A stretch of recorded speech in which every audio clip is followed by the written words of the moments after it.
you know it's true. Good evening, everybody. It is an honor to be here at my last, and perhaps the last, White House Correspondence Day.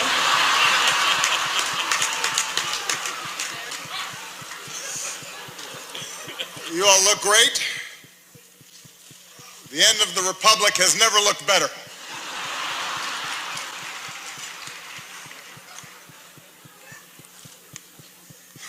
I do apologize.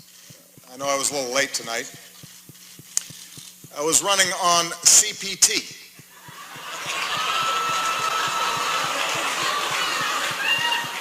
Which stands for jokes that white people should not make.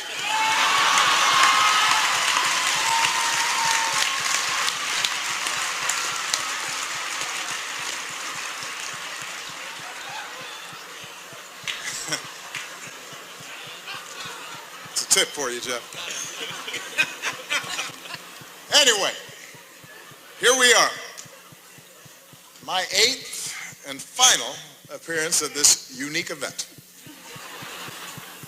And I am excited. If this material works well, I'm going to use it at Goldman Sachs next year.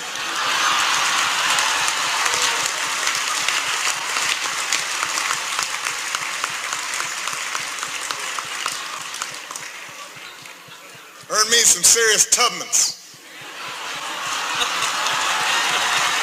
That's right. That's right.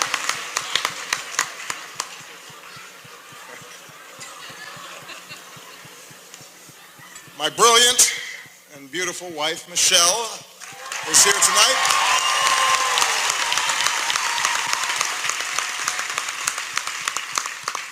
She looks so happy to be here.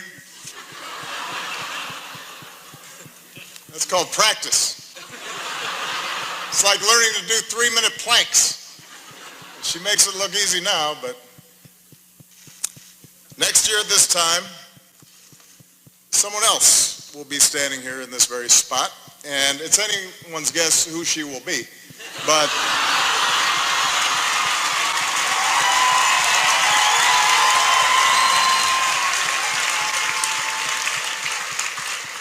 standing here, I can't help but be reflective,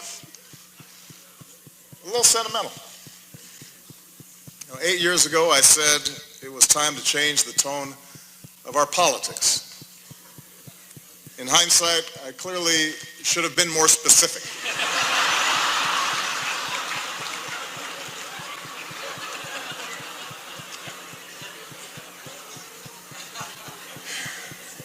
Eight years ago, I was a young man, full of idealism and vigor. And look at me now. I am gray, grizzled, just counting down the days till my death panel.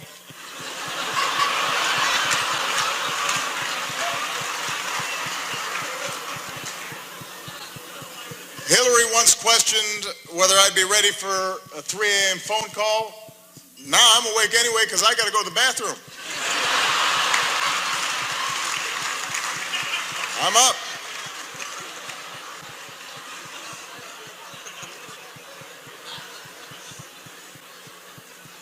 In fact, somebody recently said to me, Mr. President, you are so yesterday. Justin Trudeau has completely replaced you. He's so handsome. He's so charming. He's the future. And I said, Justin, just give it a rest.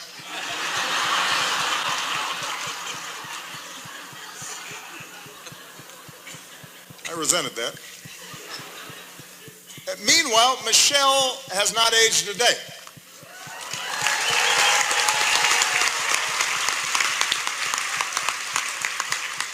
The only way you can date her in photos is by looking at me. Take a look. Here we are in 2008. Here we are a few years later. And this one is from 2 weeks ago.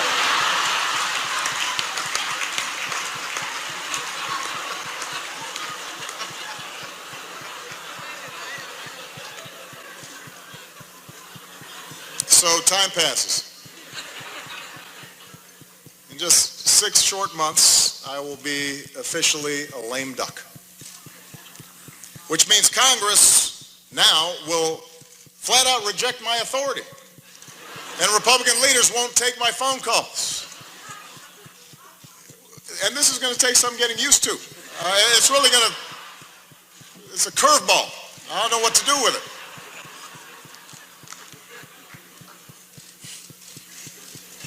Of course, in fact, 4 months now, congressional Republicans have been saying there are things I cannot do in my final year.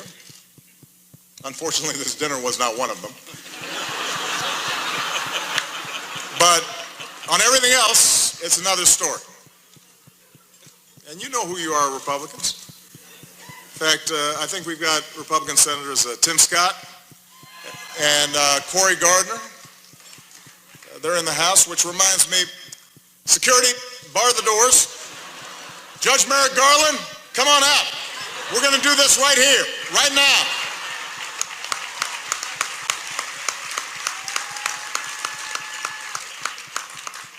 It's like the Red Wedding.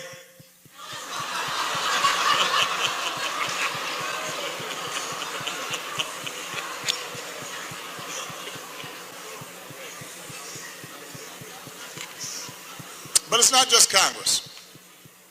Even some foreign leaders, they've been looking ahead, anticipating my departure. Last week, Prince George showed up to our meeting in his bathrobe. That was a slap in the face.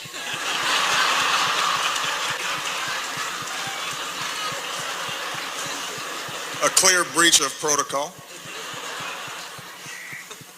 Although while in England, I did have lunch with Her Majesty the Queen, took in a performance of Shakespeare, hit the links with David Cameron. Just in case anybody is still debating whether I'm black enough, I think that settles the debate.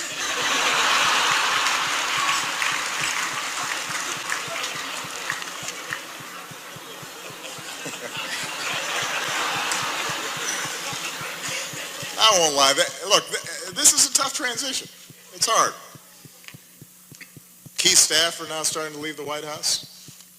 Even reporters have left me. Savannah Guthrie, she's left the White House press corps to host the Today Show. Norah O'Donnell left the briefing room to host CBS This Morning. Jake Tapper left journalism to join CNN.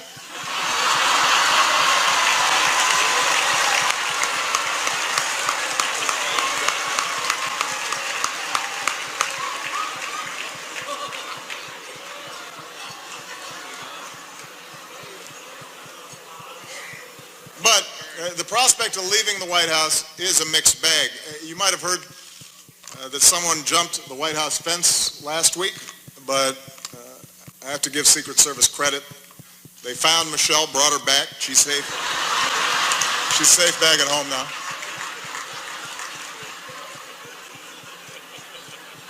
It's only 9 more months, baby. Settle down.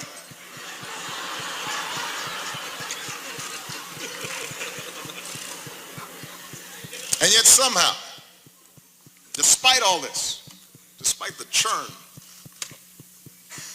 in my final year, my approval ratings keep going up. Right?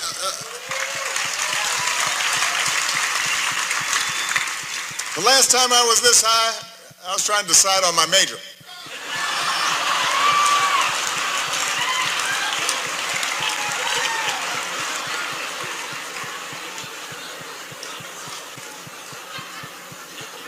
And here's the thing, I haven't really done anything differently. So it's odd.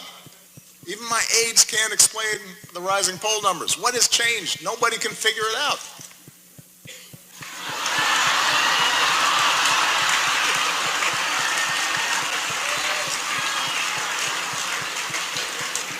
Puzzling.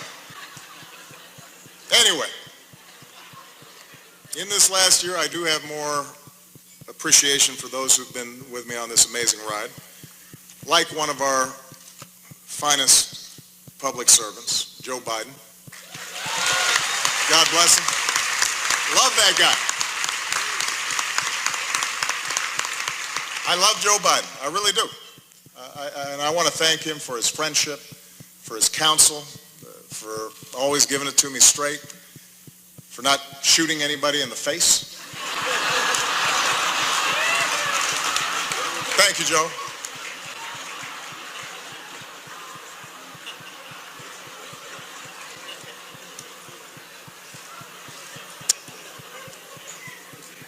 Also, I would be remiss. Let's give it up for our host, Larry Wilmore.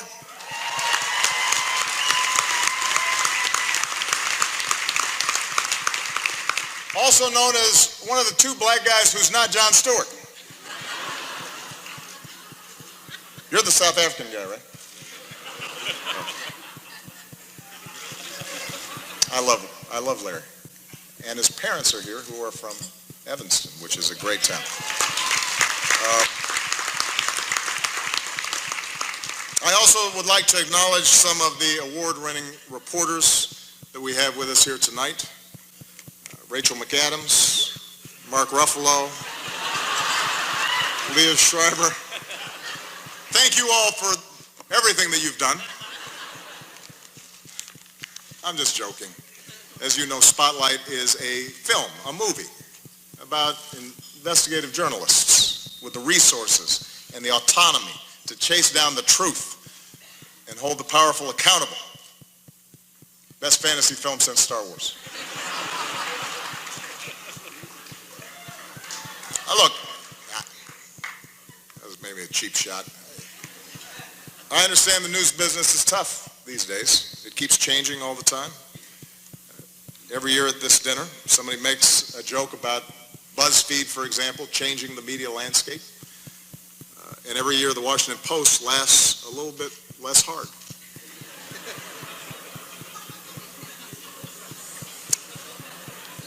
There's kind of a silence there, especially at the Washington Post table. GOP Chairman Reince Priebus is here as well. Glad to see that you feel that you've earned a night off. Congratulations on all your success. The Republican Party, the nomination process, it's all going great. Keep it up.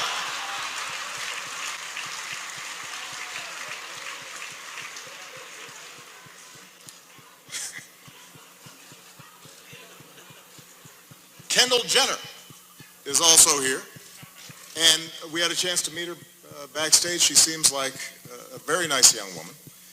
I'm not exactly sure what she does, but I am told that my Twitter mentions are about to go through the roof.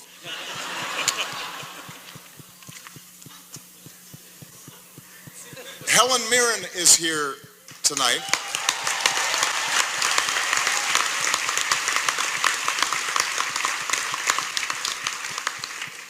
I don't even have a joke here. I just think Helen Mirren is awesome.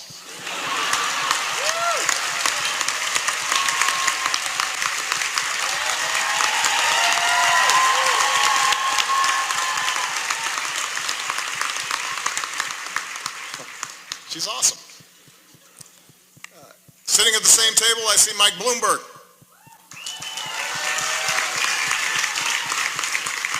Mike, a combative, controversial New York billionaire, is leading the GOP primary, and it is not you. That has to sting a little bit.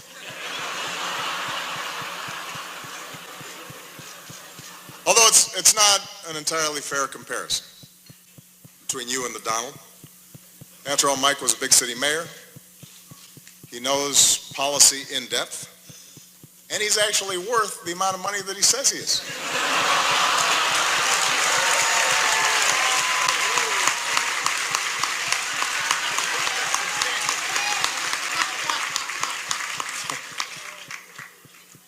What an election season. For example, we've got the bright new face of the Democratic Party here tonight, Mr. Bernie Sanders. There he is. Bernie.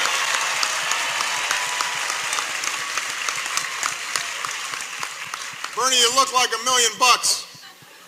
Or to put it in terms you'll understand, you look like 37,000 donations of $27 each.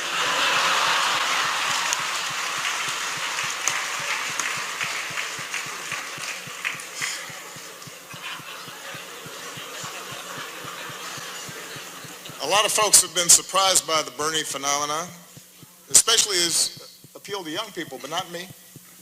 I get it. Just recently, a young person came up to me and said she was sick of politicians standing in the way of her dreams. As if we were actually going to let Malia go to Burning Man this year. Was not going to happen. Bernie might have let her go. Not us.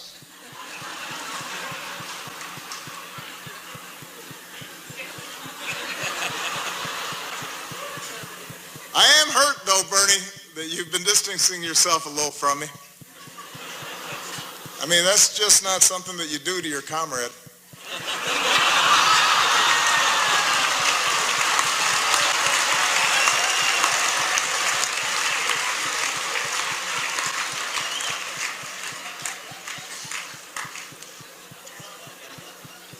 Bernie's slogan has helped his campaign catch fire among young people.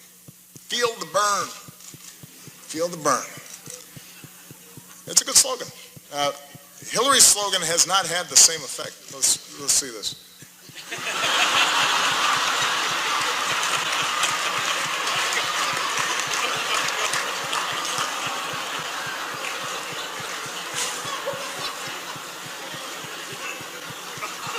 Look, I've said how much I admire Hillary's toughness, her smarts, her policy chops, her experience.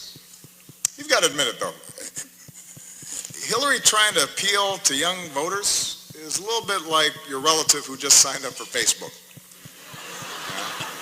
Dear America, did you get my poke? Is it appearing on your wall? I'm not sure I'm using this right. Love, Aunt Hillary.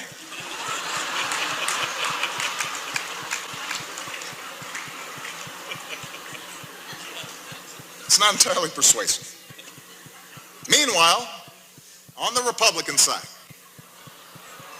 things are a little more, how shall we say this, a little more loose. Just look at the confusion over the invitations to tonight's dinner.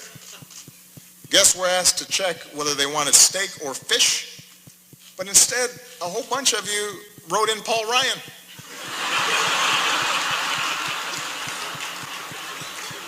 That's not an option, people. Steak or fish.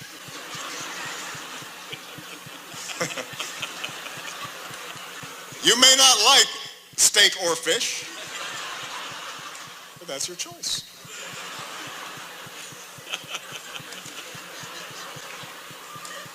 Meanwhile, some candidates aren't polling high enough to qualify for their own joke tonight.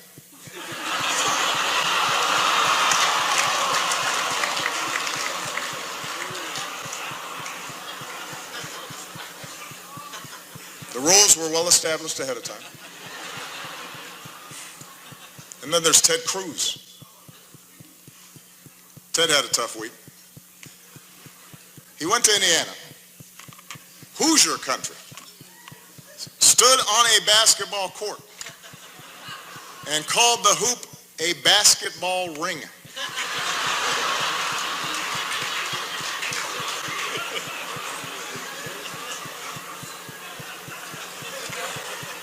What else is in his lexicon? Baseball sticks, football hats. But sure, I'm the foreign one. That's fine.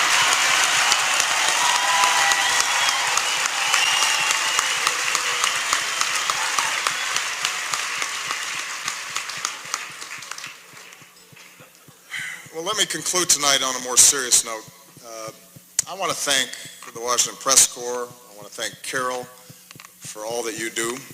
You know, the free press is central to our democracy, and nah, I'm just kidding. You know I've got to talk about Trump. Come on.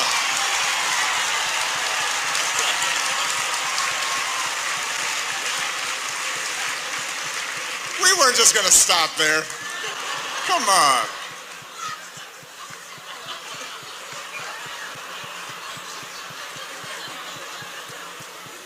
Although I am a little hurt that he's not here tonight. We had so much fun the last time. And it is surprising. You got a room full of reporters, celebrities, cameras, and he says no. Is this dinner too tacky for the Donald? What could he possibly be doing instead? Is he at home eating a Trump steak? Tweeting out insults to Angela Merkel? What's he doing?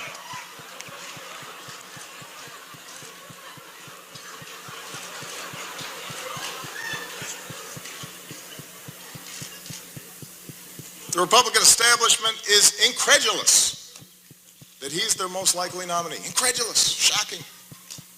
They say Donald lacks the foreign policy experience to be president. But in fairness, he has spent years meeting with leaders from around the world. Miss Sweden, Miss Argentina, Miss Azerbaijan.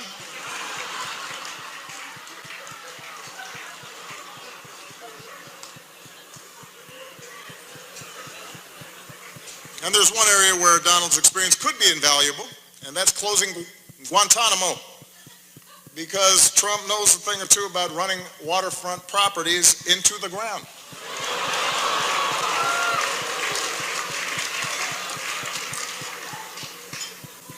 All right, that's probably enough. I mean, I've got more material.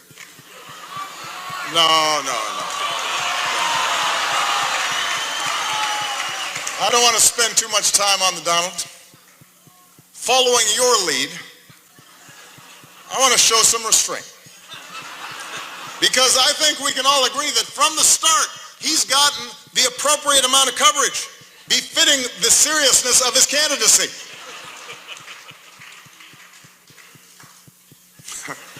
I hope you all are proud of yourselves. The guy wanted to give his hotel business a boost, and now we're praying that Cleveland makes it through July.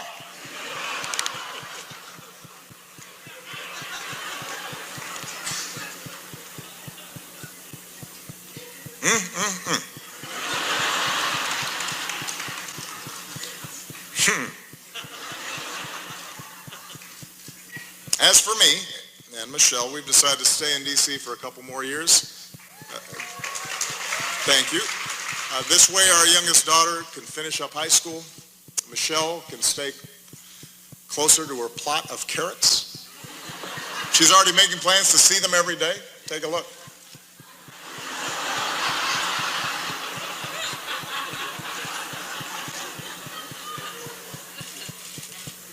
But our decision has actually presented a bit of a dilemma because traditionally presidents don't stick around after they're done.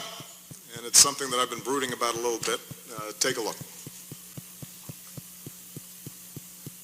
The Obamas are staying in D.C. for 2 years after the president leaves office. He's about to go from commander-in-chief to couch commander.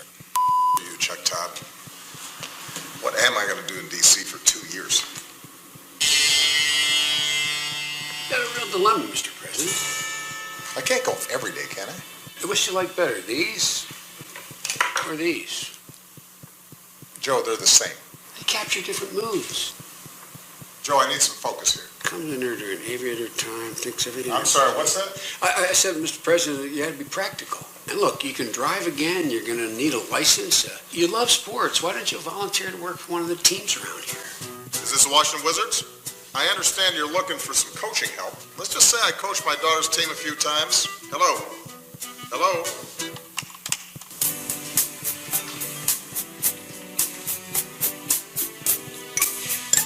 44. Finally. So I'm going to be in D.C. for a while, and I thought I'd take up driving again. What's the name? Barack Hussein Obama. Yikes. Well, since you don't have a driver's license, you're going to need a birth certificate. Really? Really. It's real. Is it? It's real. But is it? Oh, Michelle left her phone. Let's see here. Huh. got Snapchat. Obamacare is great, and it's really working. Sign up now. Michelle Obama in hot water after posting this video earlier today. Obamacare is great, and it's really working. Sign up now.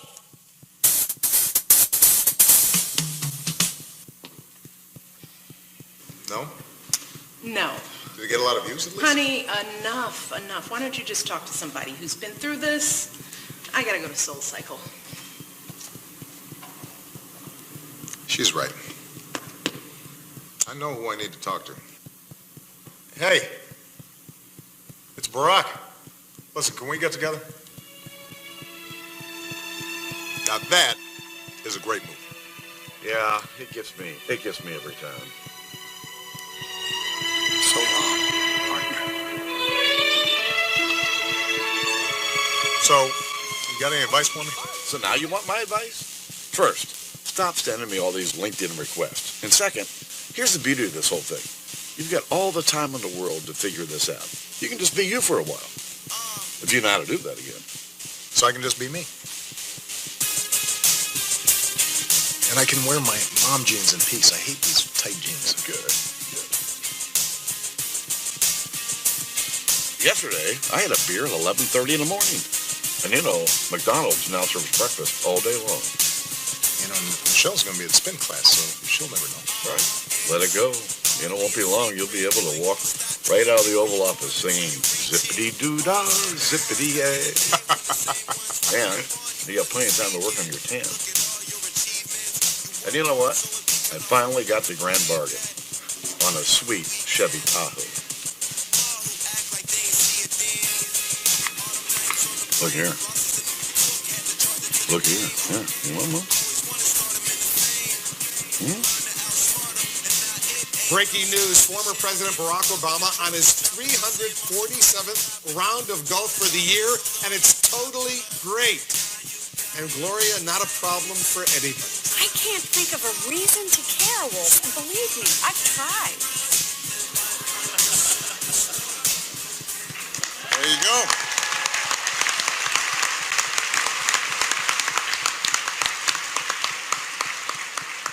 I am still waiting for all of you to respond to my invitation to connect to LinkedIn. But I know you have jobs to do, which is what really brings us here tonight. I know that there are times that we've had differences, and that's inherent in our institutional roles. It's true of every president and his press corps. But we've always shared the same goal, to root our public discourse in the truth, to open the doors of this democracy, to do whatever we can to make our country and our world more free and more just. And I've always appreciated the role that you have all played as equal partners in reaching these goals. Our free press is why we once again recognize the real journalists who uncover the horrifying scandal and brought some measure of justice for thousands of victims throughout the world. They are here with us tonight. Sasha Pfeiffer, Mike Resendez, Walter Robinson, Matt Carroll, and Ben Brandley Jr. Please give them a big round of applause.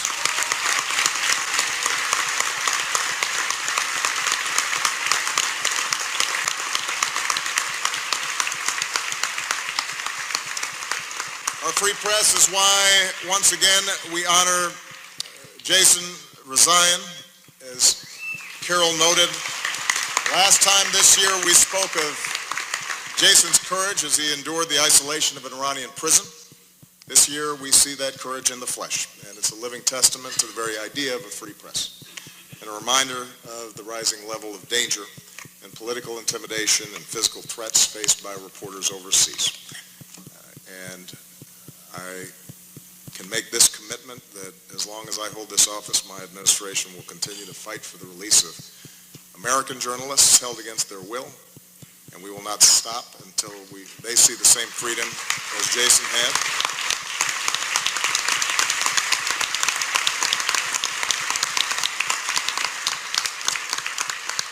At home and abroad, journalists, like all of you, engage in the dogged pursuit of informing citizens and holding leaders accountable and making our government of the people possible.